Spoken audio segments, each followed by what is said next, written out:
Já chegou aqui.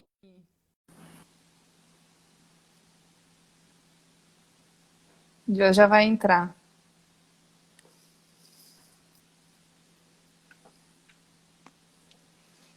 Oi, Oi, Jess. e aí? Boa noite. Boa noite. Boa noite. Como é que Muito você tá? rápido. Acho que foi a live mais rápida. Chegou, já entrei, já entrou, já tá com o É mesmo? título aí. Você tá. Dá pra ouvir bem ou melhor colocar o fone? Em geral, é melhor colocar o fone, É? mas se você prefere sem fone e quiser tentar antes, É, só me preocupo se o seu som não ficar bom pra todo mundo ouvir. por É, enquanto mas. tá ótimo. Se você quiser manter Então assim, vamos assim. Se ficar ruim, aí eu coloco o fone. Tá aqui do lado. tá. Boa noite, direito. Boa noite. Bom ter uma hora com você, que eu adoro conversar e Também. partilhar coisas que a gente gosta. Sim. Então, boa noite para todo mundo. Eu primeiro, estamos de volta com as lives do Paradigma. A gente ficou mais de um mês aqui, tivemos férias de julho. A sua live não aconteceu e nem a da Natália, que a gente teve contratempos aí. Então, estamos retomando com essas lives especiais agora em agosto. É, eu sou a Bia, Ana Beatriz Chamati. Eu estou resumindo me apresentar como autora do Abra Caixa, que eu lancei meu livro agora. E para mim tá suficiente falar do livro. E no Paradigma aqui, né, já que estamos nesse contexto, eu coordeno o curso de orientação parental e intervenção com crianças e adolescentes. O Jazz, nosso convidado especial de hoje, que eu estou super feliz de estar aqui com a gente para falar sobre a importância da validação emocional no processo de construção da identidade. O Jazz é graduado pela PUC, mestre e doutor também pela PUC, mestre em psicologia experimental e doutor. Atualmente é professor e pesquisador no curso de psicologia da Faculdade de Ciências Humanas e Saúde da PUC, na PUC também, e no Paradigma, Centro de Ciências e Tecnologia do Comportamento. Atua como terapeuta comportamental e no estudo de modelos experimentais e teóricos de psicopatologia. E no nosso curso, você sempre te chamamos para dar esta aula, fazendo link com os estilos parentais. Tem ministrado cursos de disciplina sobre análise e formação de casos clínicos, controle aversivo e emoção, bem como de estratégias clínicas de intervenção. Se tiver mais alguma coisa que você queira acrescentar, Jess, fique Não, acho super. que não. Acho que é muita coisa já. Basicamente é isso. Me formei inteiro na PUC, trabalho no Paradigma e na PUC, então. De resto é isso, é um monte de discussões com as pessoas que gostam desses temas, como você, a Liane, um monte de gente. E, e é isso, queria agradecer já de cara pelo convite. É a primeira vez que eu faço uma live no Instagram. Tinha feito uma outra, Opa! primeira vez. É um pouco esquisito, eu tenho que confessar. Eu fico vendo as pessoas entrando aqui. Então, assim, para minha saúde mental, eu vou fingir que eu estou conversando com você. Porque se eu pensar que tem aqui 71 pessoas e que eu não sei direito onde elas estão, eu acho um pouco esquisito. Mas Tem a que gente ficar aquela acostuma, sensação. Jazz. Acostuma. Tá. Semana passada eu fiz a live com o Tião Rocha, eu tava toda nervosa, enfim, tinha feito algumas pelo Paradigma, mas eu só tinha visto tanto ele falar que foi meio isso, assim. Depois eu falei, parece que ele tava na minha sala, e tipo, ele tava na minha sala. Aham.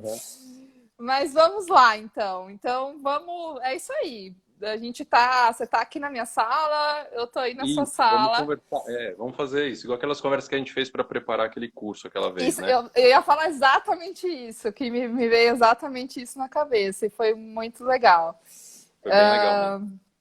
Então vamos lá, né? Acho que, como o Jess falou, a gente partilha pelo interesse nesse tema, a gente já deu o curso sobre isso, tem as aulas lá, e vira e mexe a gente, quando dá, fala sobre. Então, Jess, a gente falou um pouquinho sobre como é que a gente vai seguir o nosso roteiro aqui, e a gente vamos começar falando sobre o que é emoção, Isso. né? E trazendo essa definição. Isso, é. No fim, a gente tem 3 temas bem cabeludos, né? A gente tem validação, invalidação, emoção e identidade. Então, a gente pegou, acho que, os 3 temas mais complicados e juntou. Vamos ver o que a gente consegue falar deles em 1 hora. Então, acho que tudo que a gente for conversar aqui hoje é uma versão bem enxuta de discussões que podem se desdobrar muito, né? Uma coisa que você perguntou antes que eu acho que vale a pena colocar agora, pela história da minha formação, né? Eu tenho alguns vieses. Então, a leitura que eu vou fazendo das coisas é muito embasada no Skinner, né? Minha formação é bem skinneriana. Então, eu acho que eu vou acabar discutindo as coisas bastante dessa perspectiva, o que eu gosto, né? Não tenho problema, mas eu acho que é legal avisar, porque esses 3 temas têm muitas possibilidades diversas de leituras por perspectivas que são variações, né? Na análise do comportamento. Então, começando pelo tema da emoção, falando do jeito, acho que, mais sintético que eu sei explicar, né? De um ponto de vista bastante do Skinner também. Primeiro de tudo, o que não é emoção, do ponto de vista dele, né? Emoção não é uma coisa que acontece exclusivamente dentro da gente e que se projeta na nossa ação ou que mobiliza a nossa ação. Então, não é isto, que em geral é o que o senso comum vai dizer. Para o Skinner, emoção vai ser um conjunto de coisas que covariam, né? Basicamente, é igual qualquer comportamento operante, só que ele tem algumas características especiais, que basicamente da intensidade. Então, vou pegar o exemplo da raiva, que eu acho que é o modelo melhor de emoção para a gente falar a respeito e que eu acho que a gente retoma para discutir os outros 2 temas. Quando a gente fala de raiva, basicamente a gente está descrevendo um padrão comportamental que produz destruição. Então, são ações diversas, verbais e não verbais, que vão produzir algum tipo de dano no mundo ou no outro. E uma sensação física característica, né? Do coração acelerado, de um certo fluxo respiratório, transpiração. Então, tem respostas reflexas muito fortes e uma mudança bem marcante nas tendências comportamentais. Então, as tendências de atacar, agredir ficam bem mais elevadas e as tendências a proteger, cuidar, ficam muito diminuídas. E tem uma mudança discriminativa importante, né? É só a gente lembrar, quando a gente está se sentindo mais irritado ou enraivecido, a nossa tendência é enxergar coisas que enraivecem mais a gente e buscar situações nas quais a gente pode ser agressivo. Então, uma pessoa no trânsito, né, que vai dirigir, depois de ter tido uma discussão, ela tende a discutir e brigar mais no trânsito, né? E procura oportunidades para brigar. O Skinner faz um comentário interessante, ele diz, a pessoa que está enraivecida, ela inclusive vai assistir lutas e brigas com mais interesse. Então, basicamente, a gente poderia pensar, no caso da raiva, que estar enraivecido é esse conjunto de mudanças que acontecem, né?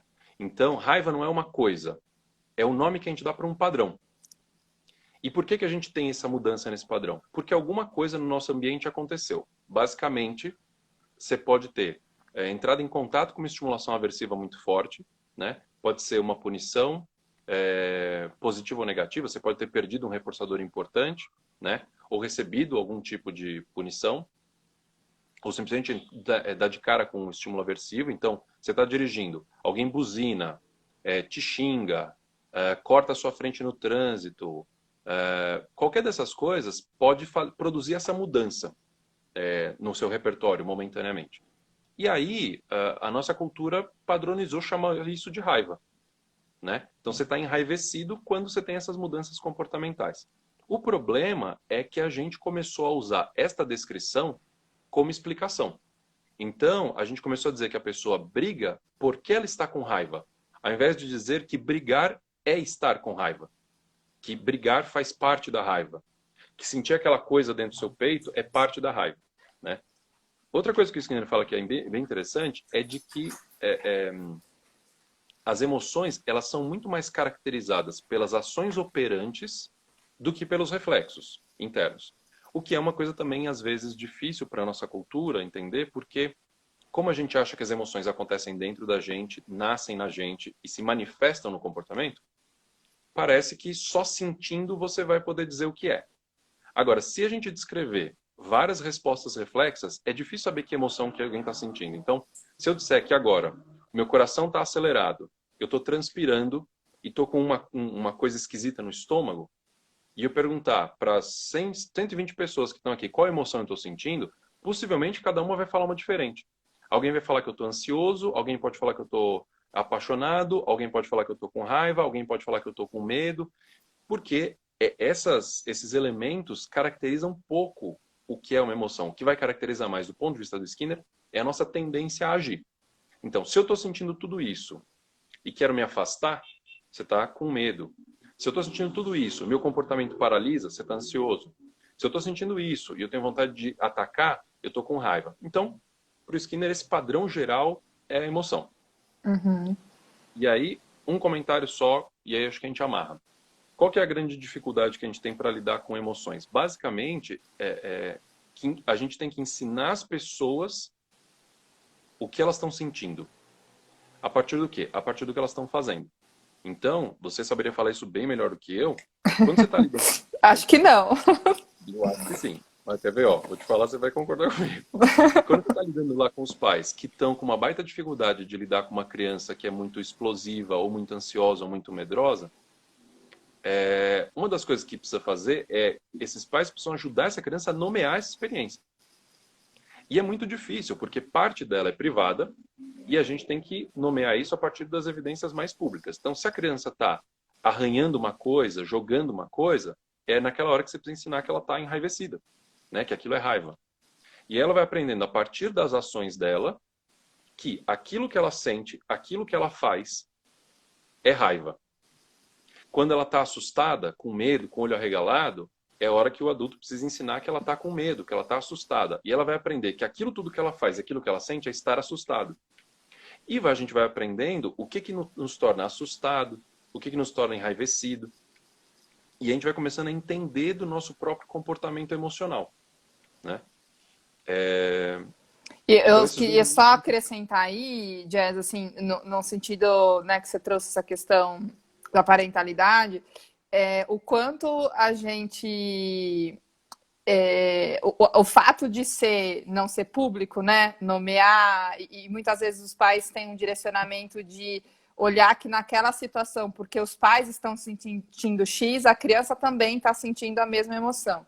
E aí, essa dificuldade, muitas vezes, eles vêm nomeando a emoção erroneamente, e outra característica aí muito comum, e aí também vai aparecer para os adultos, é esse aprendizado de que estes sentimentos desagradáveis e difíceis de sentir são errados e não devem ser sentidos. Exato. Né? É aí que vai entrar a parte da validação e da invalidação. Né? Então, acho que já vamos para o próximo tópico, que a gente vai amarrando as coisas. E isso que você colocou, acho que Só emenda antes bem. até de ir para o próximo, Jess, só para a gente amarrar o que você trouxe mesmo, né? A gente está falando do sentir ser individual, que cada um sente de um jeito, né? E acho que em outras palavras, o que você já trouxe. E a gente está falando dos modos de expressar esta emoção. Quando a gente, então, fala tanto desse sentido individual e de como se expressa essa emoção. Acho que para amarrar e ir para validação e para invalidação.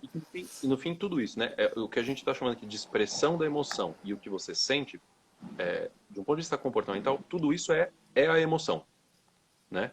Então, o que você fala, né? Então, quando você fala assim, eu estou com raiva, né? Ou está rangindo o dente, batendo na mesa, sentindo aquele calor, tudo isso é raiva.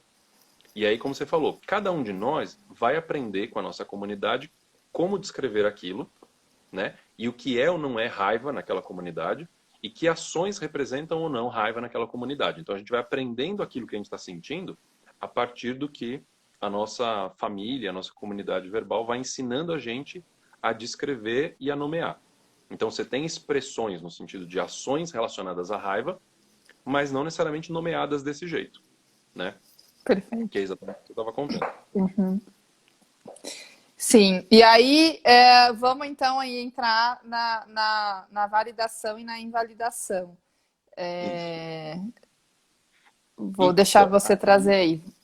Então, o que acontece aí, emendando com o que você tinha falado antes, é que essas coisas que a gente sente, né, esses padrões comportamentais que a gente resolveu chamar de emoções, são frutos das nossas histórias filogenéticas e ontogenéticas, que é isso, a gente como organismo está preparado para reagir e sentir coisas. Então, essas emoções que em geral o pessoal chama de emoções básicas ou fundamentais, são aquelas que tiveram uma importância grande na sobrevivência do organismo. Então, nós não somos agressivos, ansiosos ou depressivos à toa. Isso teve uma história importante, né? Esses padrões foram importantes para a sobrevivência.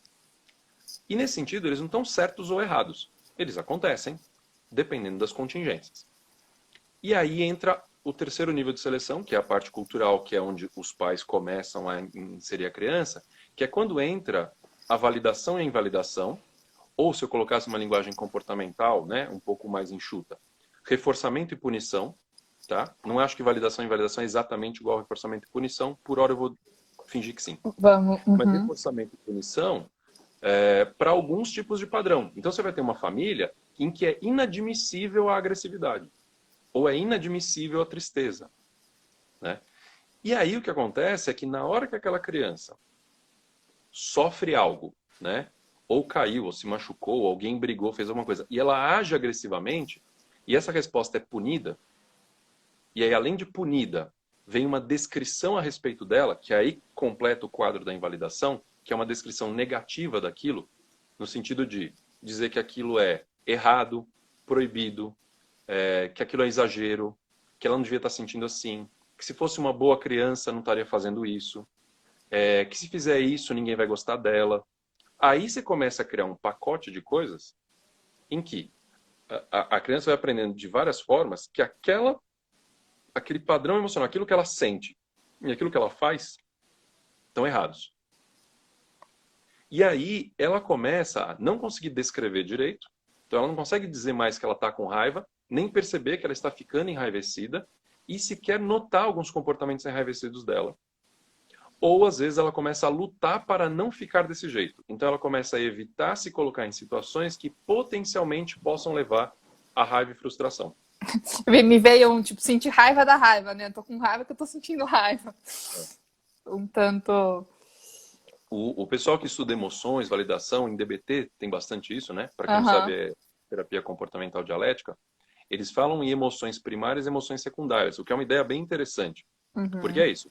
A criança que sente este padrão, que seria nomeado como raiva, e aí ela ataca alguma coisa, agride alguma coisa, e ela é muito severamente punida por isso, ela começa a ficar ansiosa ou amedrontada quando ela começa a sentir raiva. Então ela tem uma emoção sobre outra. A emoção primária, porque alguém pegou o brinquedo dela, ou porque caiu alguma coisa que ela gostava muito e quebrou. A emoção primária seria a raiva, e a emoção secundária que foi condicionada é o medo ou a ansiedade. E então tudo que leva ela a sentir coisas relacionadas à raiva, automaticamente traz uma ansiedade. E aí ela começa a ter que lidar com essa ansiedade, evitando os comportamentos agressivos ou evitando as situações que levam aos comportamentos agressivos. E a atuação aí, né, Jazz, assim, o papel do adulto, ele pode ajudar a criança com essa raiva e lidar ali e essa emoção secundária não aparecer, né? E ter um acolhimento nesse momento. Isso, e essa parte é que é dilemática, né? E eu acho que tem que ser mesmo, porque quando a gente fala em validar uma emoção, ou, aí eu vou colocar um jeito esquisito, né? Reforçar a expressão de uma emoção, a gente está dizendo que não necessariamente aquela emoção é boa, benéfica para o indivíduo ou para o grupo, não é isso que a gente está dizendo. Mas, se você não valida, você vai tornando essa pessoa mais ignorante e mais incapaz de regular essa emoção depois. Mais incapaz de regular o comportamento dela depois. Porque acontece exatamente a sobreposição que você falou. Tem a raiva, ela fica ansiosa, agora ela não sabe lidar com essa raiva, que pode aparecer, por isso que às vezes tem uma raiva meio impulsiva, né? O que acontece bastante é que a pessoa varia entre extremos, que é ou ela é completamente inibida, passiva, e não expressa nenhum tipo de raiva, agressividade, e às vezes tem explosões.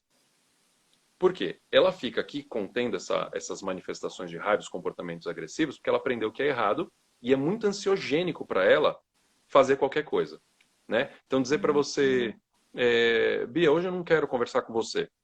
para ela é muito ruim isso. O que que ela vai fazer? Ela vai ficar quieta, talvez ela não diga nada, vai ficar olhando em volta pensando como é que ela sai daquela situação, mas ela não vai dizer para você isso.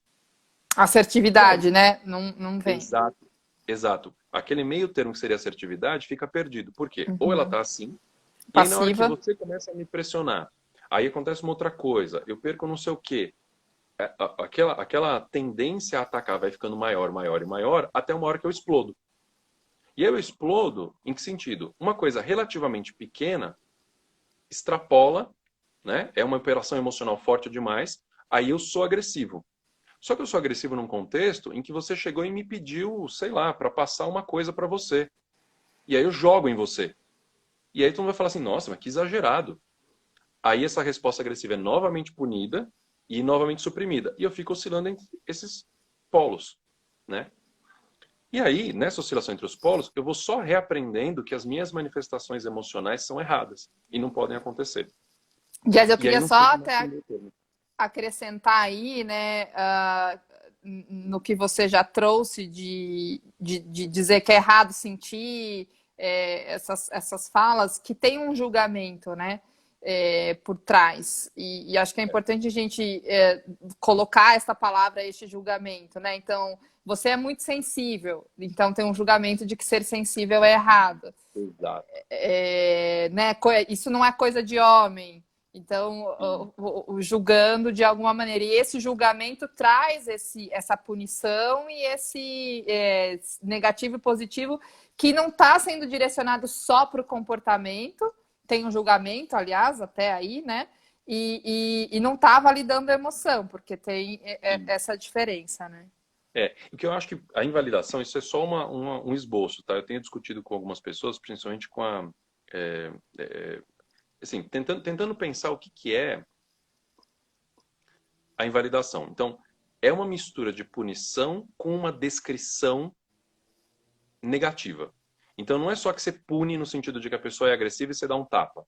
Você dá um tapa e você faz uma descrição de que aquilo é como você falou. É errado, não é coisa de criança boazinha. E aí, esta descrição passa a ser, inclusive, a descrição que aquela pessoa vai fazendo. Então, eu De não si atendo mesma, criança. né? De si Tipo, mesma. da minha identidade. Quando eu atendo alguns adultos, é muito curioso ver quando, dependendo da emoção que aparece, eles começam a fazer o que em geral se chama de autoinvalidação, que é ele sente uma emoção e automaticamente ele diz que está errado. Então, tem alguns clientes que, né, voltando no exemplo da raiva, tem uma situação enraivecedora e eles começam a manifestar essa raiva ou ficar enraivecidos e aí começam a falar de outras coisas que amenizariam isso. Então, pegar a situação agora, né? A pessoa começa a reclamar de, meu, não aguento mais a quarentena, tá muito difícil, tô frustrado, e aí automaticamente, mas tem gente numa situação pior do que eu, afinal de contas eu pelo menos tenho um lugar para ficar. Então, isso pode ser uma grande autoinvalidação. Uma autoinvalidação do seu sofrimento, do seu incômodo, da sua frustração, né? Que vai sendo aprendido nas famílias pelo modo como os adultos vão lidando com as crianças, né? E ao invés de falar assim, tudo bem, você está frustrado, é frustrante mesmo, você perdeu o seu brinquedo, né? Ou o bicho de estimação faleceu. Tem emoções que são naturais nessa hora. E às vezes os pais, por não conseguirem lidar com a emoção da criança, vão invalidando para sumir com aquilo. E vão ensinando para ela a menosprezar as próprias emoções. E elas vão virando crianças, adolescentes e adultos que isso não reconhece a própria emoção e não aprende a lidar com essa emoção conforme ela vai aparecendo, né? Então, deixa eu pegar aqui o fio da meada. A invalidação. Então, a invalidação acho que é essa mistura de punição com uma descrição que vai minando a capacidade do sujeito de reconhecer essas emoções e de futuramente ter algum autocontrole sobre elas, de saber manejar essas emoções. Ô, Jazz, aí a descrição pode ser a punição, né? Porque uma punição talvez física, mas a própria descrição, e acho que você falou descrição negativa, se eu não me engano, ela é a punição. Eu acho que ela pode ser a punição também. É que ela é mais elaborada. Isso aqui eu acho que eu não vou saber discutir com detalhes agora, mas ela é mais elaborada, porque é uma descrição que já depende de vários condicionamentos verbais, né? Mas na hora que você diz, isso daí isso é coisa de criança, isso é frescura, Você isso é tá um chorando exagero. só por causa disso, né? Tipo, Todo esse tipo de coisa vai mostrando que aquilo que a pessoa está fazendo não devia estar acontecendo. uhum, Então, o tom que a pessoa usa pode ser a própria punição. E o conteúdo do que ela fala vai virando uma descrição que a própria pessoa vai usando para falar dela mesma. uhum, Isso é muito comum. Né? Quando você uhum. pega os adultos falando das próprias emoções, quando eles minimizam as emoções, né? Se você rastrear, você encontra a frase que ela usa na história de vida dela com algum adulto que usou essa frase com ela. Então a gente vai aprendendo mesmo a falar. Quem faz uma análise legal disso e bem direta é o Seidman. Lá no livro Coerção tem um capítulo bem pouco lido que chama Consciência. Ele faz essa análise de que as frases com as quais a gente vai sendo punido, a gente mesmo vai aprendendo a usar. Né? Igual você fala para uma criança, não pode mexer, sujo. Daqui a pouquinho ela vai lá no mesmo lugar, vai mexer, ela para e fala, não pode, sujo. Né? Sim, Ela aprende a sim. usar a frase que foi usada com ela para impedir o comportamento dela. E a gente faz a mesma coisa com os padrões emocionais. Então, na hora que a gente começa a sentir uma emoção, que a gente aprendeu que é errada por punição e por essas descrições também punitivas, a gente começa a se auto-invalidar, deixar de se conhecer, e vai ficando ignorante a respeito de por que eu estou sentindo isso, o que é isso exatamente que eu estou sentindo, o que eu vou fazer com isso. Né? Que às vezes é basicamente nomear, que é uma das partes que tem a ver já com intervenção. Né? Um pedaço importante de qualquer intervenção, porque o pessoal chama de desregulação emocional, né? Mas outras coisas também que não são necessariamente nesse rótulo, é a pessoa aprender a nomear as emoções. Então ela saber dizer que o que ela está sentindo é raiva.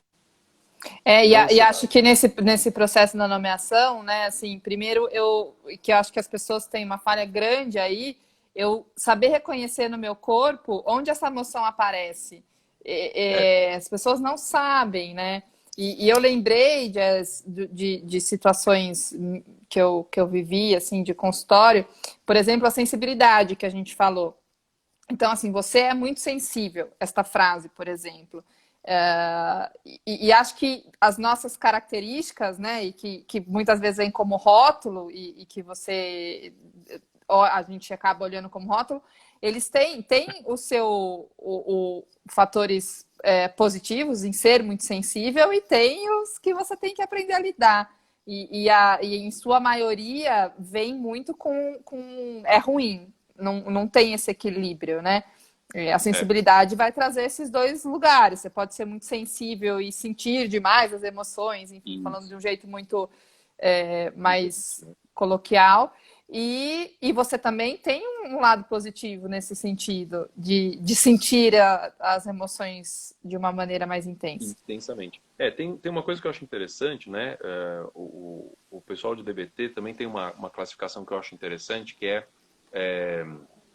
de vulnerabilidades, né? Então você tem uma vulnerabilidade que eles chamam de biológica, que basicamente resulta em reflexos muito fortes. Então a pessoa tem uma Uhum. sensibilidade de fato mais aflorada. Os reflexos, não, um rojão estoura, uma criança vai ficar normal, tranquila, e a outra vai chorar muito. Essa daqui possivelmente ela é mais sensível a alguns estímulos. Isso, mais esse ambiente com pouca validação ou invalidante, vai produzir essa perturbação emocional, né? Então, como você estava falando, se essa criança que ela tem essa reação mais forte tiver num ambiente suficientemente validante, que dá conta de explicar para ela, que dá recursos, ela pode se tornar exatamente essa pessoa que é bastante sensível, mas que sabe manejar a própria sensibilidade. Então vai ser aquela pessoa que vai chorar com facilidade. Talvez ela sofra um pouco mais, mas ela vai conseguir regular e manejar a própria emoção com mais habilidade, né? Há quem diga que essas pessoas vão ser, em geral, artistas, né? Pessoas que lidam com a sensibilidade e pessoas que conseguem reconhecer muito facilmente as emoções nos outros também. Então, Psicólogos. eu não ia falar isso para passar do outro lado, né? Mas eu acho que Falei. sim. Eu acho que vários bons psicólogos têm essa característica de empatizar com facilidade, de ser muito sensíveis, E não é à toa que também a gente psicólogo é meio maluco às vezes, porque ser sensível desse jeito e passar por uma experiência de invalidação é muito comum. Então, a gente, né, no curso de psicologia, a gente é meio esquisito, né? Em vários sentidos, se comparar com outros cursos. É isso, meio sensível demais para umas coisas, meio maluco para outras. Com o tempo você vai aprendendo Você ali a usa se o controlar. normoide, eu sempre lembro você falando essa palavra. Exato. A gente não é muito normóide, que é outra patologia, né? Ser muito normal. Mas... E eu acho que com um bom treino, a gente vai aprendendo a usar isso a nosso favor, né? E com um mau treino, você vai criando algumas psicopatologias graves, né? A proposta de análise, né, da proposta da DBT biosocial para entender o transtorno borderline é basicamente essa. Você tem uma vulnerabilidade biológica, mais um ambiente invalidante, e aí você vai ter essas desregulações emocionais típicas do transtorno borderline, né? O Jazz, e aí entrando aqui um pouquinho, dando continuidade, a gente falou um pouco de descrição, né? Você falou da descrição negativa, associada aí com a questão da punição. E qual é a importância da descrição coerente, né? Que aí a gente vai falar do que a gente observa e de você Isso. aprender a nomear corretamente o que você observa público ou privado, mas por que é importante a gente aprender a nomear coerente, de maneira, Então, né, conforme o que a gente observa? aí eu acho que tem várias importâncias, acho que eu vou nomear duas, né? Uma, que a gente passou perto de falar agora há pouco, que é quando você... Vamos pegar de novo o exemplo da criança que age agressivamente, né? Então, aconteceu algo com ela, ela está perturbada e ela age agressivamente. Por que ela agiu agressivamente? Porque o organismo dela está pronto para isso, como de qualquer um de nós. E aí aconteceu algo, ela reage. E aí tem uma diferença importante. Uma coisa é você dizer, nossa, o seu comportamento de chutar seu irmão, sua irmã, está certo, muito bem, por você manifestar a sua raiva. Não é isso que a gente vai fazer, né? A gente vai, na verdade, ensinar que, olha, você está sentindo raiva. Isso que você fez agora, de bater, de quebrar, é que você está sentindo raiva. E aí você vai ensinando a pessoa a dizer que ela está com raiva. Eu acho que essa é a primeira troca importante que acontece. Ao invés da pessoa agir enraivecidamente, ela começa a dizer o que ela está sentindo. E alguém que diz o que está sentindo consegue preparar o ambiente para ela. Se eu chego aqui e falo para você, nossa, hoje eu estou muito irritado, eu já estou te contando como lidar comigo. E já estou fazendo uma resposta alternativa. Eu não estou te agredindo de um jeito tão intenso, mas estou te agredindo só um pouquinho e preparando o ambiente para me acolher. Só que para isso eu preciso saber que eu estou sentindo raiva. E quanto antes eu perceber que eu estou enraivecendo, melhor. Então, se eu começar a perceber que eu cheguei atrasado numa coisa, não comi direito, não dormi muito bem, estou começando a pegar as coisas muito forte, eu estou escrevendo com a caneta muito forte, uma hora eu percebo e falo, meu, eu estou com raiva. Você está dizendo o quê? Eu estou com uma alta tendência a agredir. E você está Se eu perceber... sabendo se observar, né? É. Só que se eu fui invalidado lá atrás, dificilmente eu vou saber me observar. Uhum. Se eu fui validado, no sentido de alguém me ensinou o que eu estou sentindo, agora eu vou falar, puxa, eu estou com raiva. Então é melhor eu não falar com tal pessoa, é melhor ficar um pouco mais quieto, né? É melhor eu tomar uma ducha gelada antes de entrar naquela reunião complicada, né? É melhor eu conversar com alguém a respeito da raiva que eu estou sentindo. Sabe o que é interessante que eu tô pensando, Jess? As crianças, muitas vezes, né, os pais assim, ah, não, ele tá assim porque ele tá com sono, ele tá assim porque ele tá com fome. Mas não ensina a criança a dizer É, que é isso, né? Saber se observar é. e conseguir dizer tô com fome. Isso. Ou tô bravo porque tô com fome, né? Porque aí você começa a dar um conhecimento para a pessoa que é mais fácil dela se manejar. Ela começa a falar, Uhum. meu, eu não posso ficar com muita fome porque eu vou ficar com raiva. Se eu ficar com raiva, eu vou começar a agredir as pessoas que eu não quero agredir. Então, deixa eu cuidar aqui dessa minha alimentação. Ou, se eu não vou conseguir comer durante muito tempo, deixa eu já avisar as pessoas para ninguém mexer comigo. Então, você dá muito mais manejo e autocontrole para a pessoa poder regular o comportamento dela e as relações que ela tem, né? Então, imagina o que é você ser cego para essas emoções todas que você tem. Você está desarmado num mundo muito complexo para lidar. Então, é muito problemático. Então, de novo, só para fazer aquela separação. Quando você valida uma emoção, seja o medo, a raiva, a ideia não é você reforçar a resposta. Não é reforçar o comportamento agressivo ou o comportamento entristecido ou o comportamento ansioso. A ideia não é reforçar isto. É você ajudar a pessoa a criar um controle de estímulo privado e até em parte público, para a própria resposta, e dar um nome para aquilo. Um nome que ajude ela a se organizar, a se conhecer. E depois a se autocontrolar. Então, é como se você estivesse validando a emoção sem reforçar o comportamento. Então, é quase como se você dissesse assim, olha, eu estou entendendo, você está com muita raiva porque o seu brinquedo quebrou, e tudo bem, você está com raiva, a gente fica assim mesmo, mas você não pode chutar as pessoas.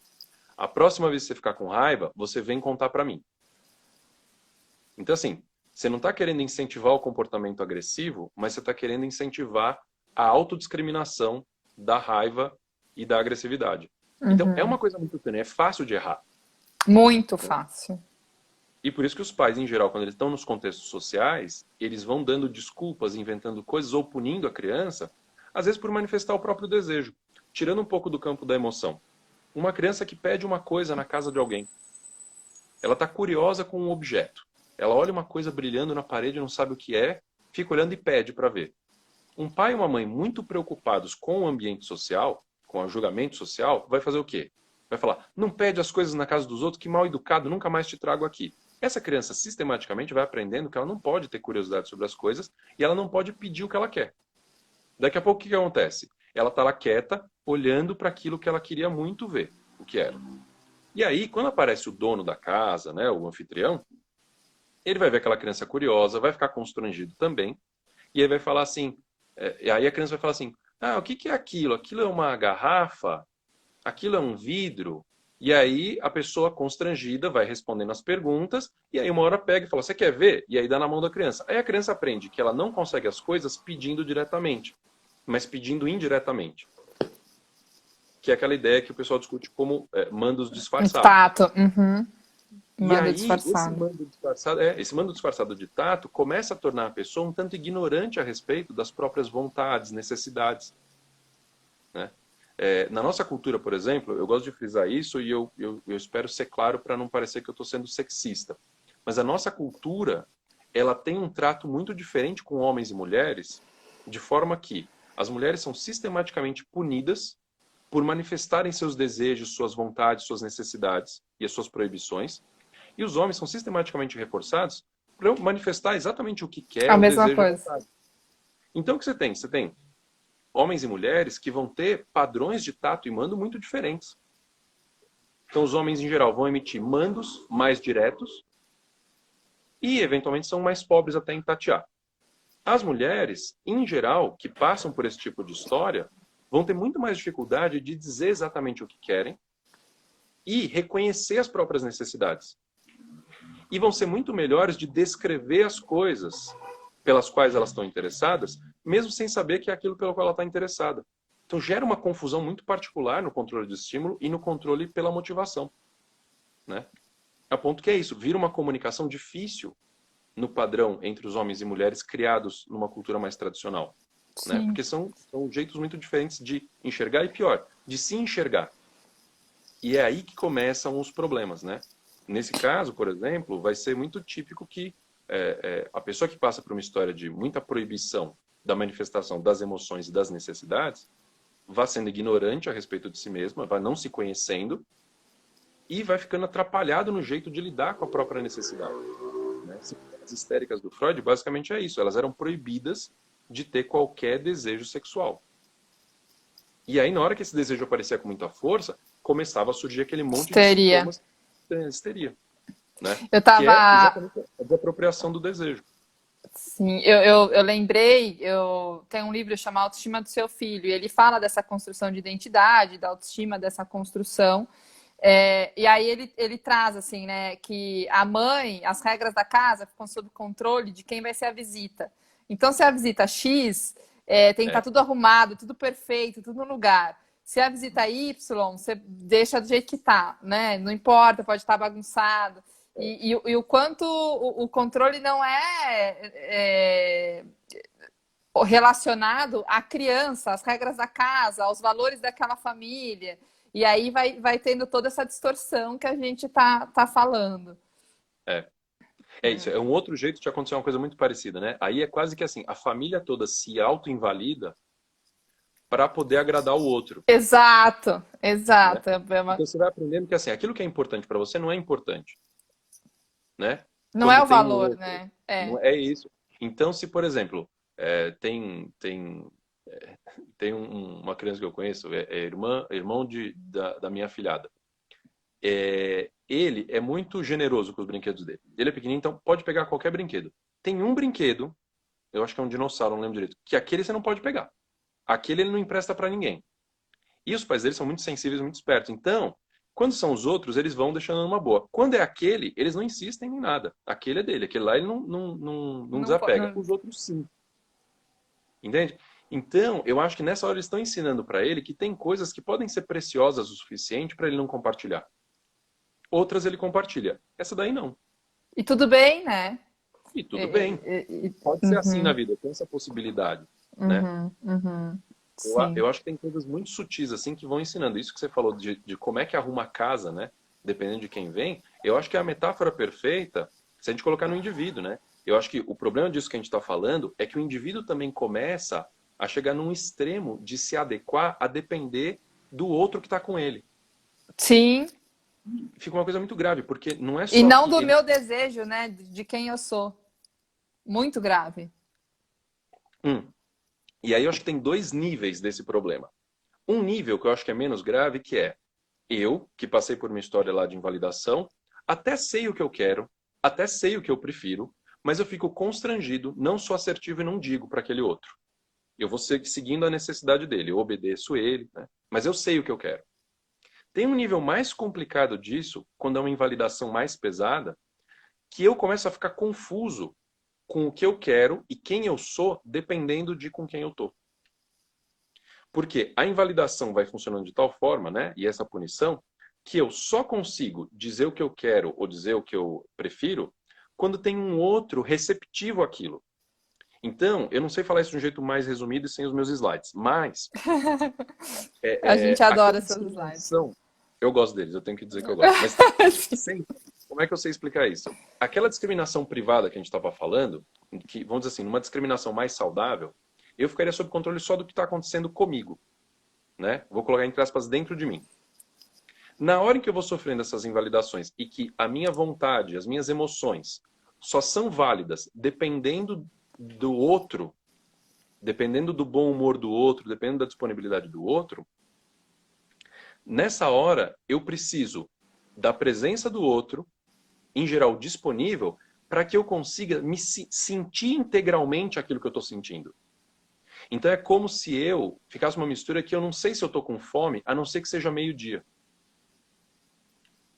Eu não sei se eu estou com fome, a não ser que alguém me chame para almoçar. É essa experiência confusa. Que em níveis mais leves são as pessoas, em geral, que têm níveis de insegurança. Então, uma pessoa que escreve um texto e ela não consegue dizer se aquele texto está bom, a não ser que outra pessoa leia. Que ela não consegue ver se ela executou uma dança bem feita, a não ser que alguém valide. Porque falta a discriminação privada e mais autônoma. Então, alguns autores, né, na FAP, principalmente, tem um capítulo da FAP, que é o capítulo 6 do primeiro livro da FAP, está até aqui do lado, eu posso mostrar, que é o Self, O selfie. que é maravilhoso. Ele vai descrever exatamente isso, que a experiência do eu fica misturada entre eventos privados e públicos. E aí eu só consigo sentir de um jeito mais integral o meu eu se eu tiver um ambiente social mais coerente com aquilo. Isso vai trazer um monte de problemas para a intimidade, porque se eu estou com uma pessoa um pouco mais ríspida, um pouco mais assim, que não, vamos dizer assim, que não está muito sintonizada com a minha necessidade, eu vou me sentir o tempo inteiro meio cindido, meio partido, né? E vou começar a ficar confuso mesmo com o que eu quero, o que eu prefiro, o que eu estou sentindo. Porque parte do que eu sentiria, a parte da discriminação é pública e não só privada. Uhum. Jess, fazendo, depois eu vou entrar aqui na. Tem duas perguntinhas aqui que eu já vou ler para você, mas Uhum, já fazendo um link é, com que a gente tem mais ou menos 15 minutos. tá. Já, o tempo voa. Pensando em recriar uma história de invalidação, né? Um indivíduo que que tenha uma história de invalidação, Uhum, isso que você trouxe agora de precisar desse contexto né, estar na presença de X para eu dizer o que eu estou sentindo ou né, ter essa validação. De alguma maneira, esse ambiente, né, esta pessoa que é um ambiente para validação de um indivíduo que tem uma história de invalidação, ela é um caminho para recriar esta história ou não? uhum. Então, eu acho que se tá, deixa eu ver se eu entendi. Você está me perguntando se a pessoa que produziu a invalidação pode ser depois a pessoa que produz validação? Não, Não. não necessariamente. Vamos imaginar, enfim, meus pais produziram a invalidação e eu tenho uma relação com um amigo que, na presença desse amigo, Sim, sim. é essa a minha pergunta. Ótimo. Então, eu acho que a gente vai tendo ao longo da vida, né, depois de histórias de invalidação, se a gente tiver sorte, histórias mais validantes. Então, na terapia, a ideia que você teria, né, como terapeuta, se você perceber que tem essa história, esse padrão, o que você precisa fazer é produzir um ambiente extremamente validante. Em que sentido? A pessoa geralmente vai chegar contando: você não acredita o que eu fiz, eu estourei de novo, briguei com não sei quem, eu sou um exagerado, eu não devia ter feito isso, eu nunca vou ter amigos. O terapeuta deveria, a princípio, entender e validar o máximo possível por que a pessoa reagiu daquele jeito. Que é, a partir da história que essa pessoa tem, o comportamento dela é esse. Então o terapeuta precisa ajudar a pessoa a enxergar deste jeito, né? A ver que o comportamento dela é coerente com a situação, porque a primeira dano que a invalidação produz, ou pelo menos o dano mais grave, é que a pessoa não consiga ver coerência em si mesma. Então veja, não é que ele está reforçando para que ele brigue com todos os amigos, mas é para entender que aquela manifestação faz sentido naquele contexto, faz sentido naquela história. Então essa é uma das coisas. Eu acho que é validar as emoções e Que as aí expressões. compreende essa história, né? Validar de uma maneira que compreende a história daquele indivíduo. Exato. Exato. Você vai ter, inclusive, em DBT você tem níveis de validação, é bem interessante, né? Então, primeiro você tem que ouvir a pessoa com clareza, e aí você precisa mostrar para ela que você está vendo e entendendo o que ela está dizendo, e em certos momentos você vai, validar ela, dizendo que aquilo que ela está fazendo naquele contexto faz sentido, e que aquilo que ela está fazendo na história dela faz sentido. Mesmo que não seja saudável para ela, mas faz sentido. Isso é validar, né? Sim. E, e outra coisa que tem no livro da FAP que eu acho interessante, que é, às vezes, você precisa deixar a pessoa um pouco sozinha na sessão para dizer o que ela pensa, acha ou sente. Porque, às vezes, a pessoa depende muito da aprovação do terapeuta para qualquer coisa. E vai ficar pedindo essa aprovação do terapeuta. Então, você deveria deixar a pessoa, entre muitas aspas, um pouco sozinha para que ela diga o que ela está sentindo e depois você possa validar. Vou dar um exemplo bem breve de uma sessão que aconteceu que foi bem importante para mim, que eu tinha uma cliente que eu achava estranho o jeito que ela narrava as emoções, porque parecia muito estereotipado. Eu perguntava: o que você sentiu nessa situação? E ela falava. Algumas vezes ela dizia assim: ah, bom, aquela pessoa foi embora, então eu devia estar me sentindo triste. Então era quase uma dedução, porque ela não sabia de fato olhar para aquele lugar que a gente aprendeu a olhar e dizer o que estava sentindo. E aí eu comecei a apontar para ela, né, que ela estava dizendo o que ela talvez devesse estar sentindo, mas não sei se era aquilo que ela estava sentindo. Depois de um tempo de terapia, aconteceu uma situação semelhante e eu perguntei: e como é que você se sentiu? Ela parou, falou assim: não sei, não sei dizer o que eu estava sentindo. Falei: ótimo, é isso que a gente precisa. Agora você está olhando para o lugar certo. Porque antes ela estava pegando uma frase qualquer e me dizendo. Agora ela está olhando para um lugar que tem uma língua que ela não sabe ler e dizendo: olha, tem um negócio escrito aqui, mas eu não sei ler. Eu falo: ótimo, agora você está olhando para o lugar certo. Então, entre ela falar uma emoção que não era aquela, né, deduzindo, e dizer: tô olhando para um lugar, mas eu não sei que nome tem, isso é melhor. É muito mais próximo dela, né? No sentido da história dela. Muito. Uma das perguntas aqui, Jess, que quando eu te perguntei da validação, você falou de 2 pontos, né? E um deles foi a autodescrição. E o segundo, qual que é a importância? Autodescrição, deixa eu lembrar Você aqui. falou, tem 2 coisas que são muito importantes que eu vou falar. Aí a primeira você falou da autodescrição, quando eu estava falando de validação. Ah, foi, deixa eu ver se eu lembro aqui. Tem. É autodescrição. Eu vou chutar que o que eu disse ali na sequência era do autocontrole. O que eu falei em seguida eu não pontuei, mas tinha a ver com a pessoa reconhecendo a própria emoção, ela consegue manejar, porque aí ela vê, bom, se eu tô mais irritado ou tô mais triste, é melhor eu fazer isso ou aquilo.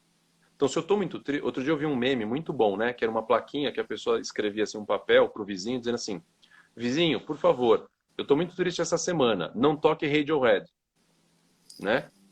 Você entende? Então, Uhum. é isso, assim, eu tô mal, então é melhor eu não fazer tal coisa comigo, vou fazer outra, né? Então, na hora que você entende o que você está sentindo e vai aprendendo a manejar, você descobre caminhos para você manejar aquela emoção. Não que você tenha que se livrar dela. Às vezes você precisa aprofundar numa emoção, né? Você não tem que negar ou esquivar dela, senão vira uma esquiva experiencial, aí é outra discussão, né? Às vezes é importante que você mergulhe numa emoção, como tristeza ou raiva, só que você mergulhe nela e saia. O problema é que, às vezes, quando a gente não tem muita Mergulha pro propriedade... autoconhecimento, né? Exato, você mergulha, precisa do conhecimento, e você precisa sair de lá. O problema é que quando você não tem muito manejo, você mergulha e vai embora. Você não volta mais. Ou você fica só na superfície e não mergulha nada. Então, esse manejo é difícil, e se a pessoa for invalidada e não consegue reconhecer as emoções, ela vai para esses extremos. Ou é uma baita esquiva experiencial, não sinto nada, ou ela mergulha e não volta. E a gente precisa aprender a fazer pequenos mergulhos e sair da água para respirar. E eu vou só pontuar aqui, né, Jéssica, de várias formas você está falando, a gente está falando, de uma validação emocional e de uma reprovação da ação. E que o comportamento ele é redirecionado, né? E reprovar, a gente tem que tomar um cuidado grande que quando você reprova, tudo bem você sentir raiva, mas não é tudo bem você chutar a cara da sua irmã, né? E Exato. como é que você vai redirecionar isso?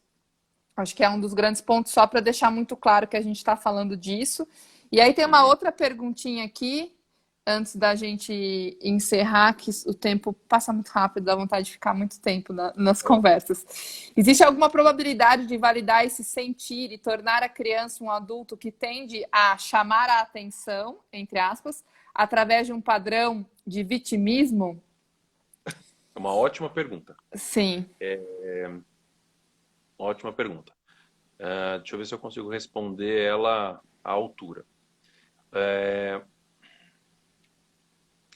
Eu diria que esse padrão que eu acho que a gente pode chamar de vitimismo, eu vou chamar de exagerado, né, na emoção, eu acho que vem quando a gente acaba ensinando aquela pessoa a só conseguir atenção com aquele padrão.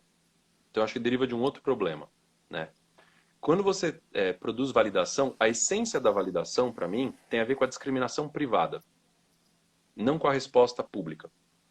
Então, o que você pretende com validação é fazer com que a experiência da pessoa se torne um SD para ela, para a descrição dela, para outros comportamentos, né?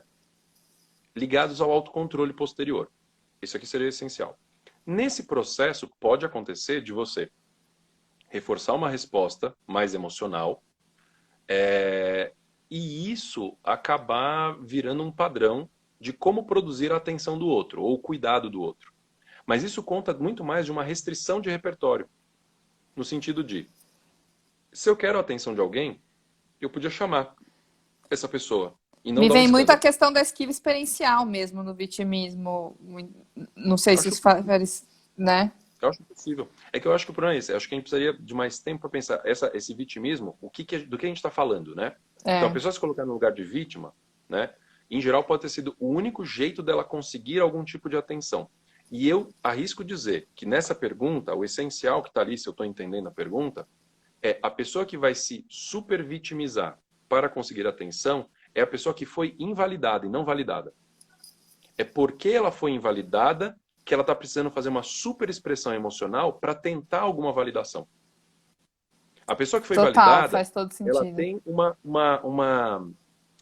diminuição dessa excitação emocional, né? Eu não sei explicar isso comportamentalmente de um De jeito todos coerente. esses, de todos esses processos que a gente está dizendo, né? Esses processos É, não acontecem, e aí essa pessoa utiliza da vitimização e não entra em contato, né? Por isso que eu até estou falando da esquiva, de alguma isso, ela maneira. pode, ela pode Me não faz entrar em sentido. contato, ou ela pode até exacerbar, mas o importante para essa pessoa que está se colocando, vou colocar isso como um exagero, né? A pessoa pode exagerar, porque o exagero pode ter sido o único jeito que ela conseguiu um pingo de atenção. Eu acho que se ela tivesse conseguido atenção para a coisa certa, e aí ela se sentisse mais segura e mais inteira, porque Sim, eu acho que a amarração de tudo que a gente precisa falar é, a gente está falando aqui de uma experiência privada, de integridade da sua identidade, daquilo que a gente chama de personalidade, do seu self. Então, a experiência de reforçamento, de validação e discriminação privada gera uma experiência sólida de si mesmo. Essa pessoa que tem uma experiência mais sólida de si mesmo, ela não costuma ter este tipo de reação mais exagerada, ou de se colocar como uma vítima, ou de exagerar uma emoção, para ganhar atenção. Por quê? Porque isto aqui que ela precisa, ela já tem uma experiência mais sólida de si mesma. Eu não sei explicar isso com palavras mais não, cuidadosas agora. tá perfeito. Acho que depois a gente pode pegar os conceitos e É, pensar em cima sobre. Mas é total isso. É nesse caminho que eu pensei também no que eu trouxe. Jazz, a gente tem 2 minutos.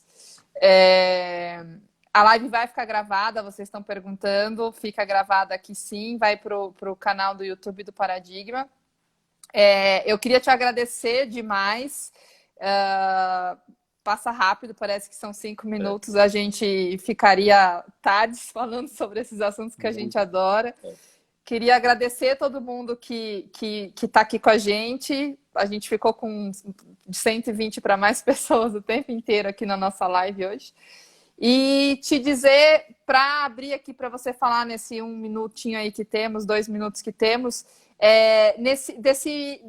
dessa conclusão aí de recriar essa história de invalidação, um Uhum. pouquinho sobre esse aspecto. Então, acho que de recriar a história para validação, eu acho que tem a ver com isso. A gente conseguir aceitar as emoções das pessoas, mesmo que a gente não aceite as atitudes delas. E aí, eu vou aproveitar que tem só 1 minuto, eu não vou nem me explicar muito a respeito, Boa. e vou jogar para outra coisa que não tem nada a ver com clínica. Quer dizer, tem, mas não diretamente. Eu acho, por exemplo, hoje a gente vive uma situação política muito difícil, com muita polarização e uma falta de empatia absurda. E eu me coloco nisso. E eu acho que a gente conseguir validar a emoção do outro sem validar o comportamento do outro poderia ser um bom caminho para a gente se aproximar. As pessoas que Empatia, né? concordam, porque não importa, as pessoas que concordam ou discordam da gente, politicamente, elas estão sentindo uma coisa muito parecida com a gente. Isso é difícil da gente ver. A frustração que a gente tem é parecida com a frustração que essas pessoas têm. Só que os comportamentos são diferentes. Talvez, pensando em validação, a gente tenha um bom caminho para agregar politicamente e não separar. Eu vou terminar dizendo que eu vou te convidar para fazer uma live daqui a um tempo para a gente falar sobre empatia e discutir 1 hora sobre empatia. Um beijo Ótimo. gigante para você, super, super obrigada. E é isso, seguimos, voltamos com Eu as que agradeço. lives. Obrigadão. Obrigada. Um beijo para todos. Beijo, Jess. Obrigada. Bom resto de Valeu, semana para pessoal. todo mundo. Obrigadão. Começo de semana, ainda é terça-feira. Tchau.